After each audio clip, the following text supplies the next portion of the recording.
నరసరావుపేట పట్టణంలోని శ్రీ కన్యకా పరమేశ్వరి అమ్మవారు పార్వతీ అమ్మవార్లకు ఆలయ కమిటీ ఆధ్వర్యంలో ఆషాఢం సారె సమర్పించారు.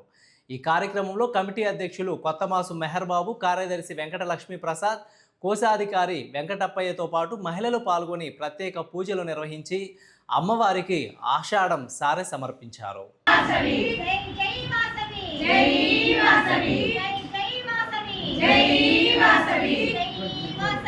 जय जय वासवी जय वासवी जय वासवी जय वासवी जय वासवी जय वासवी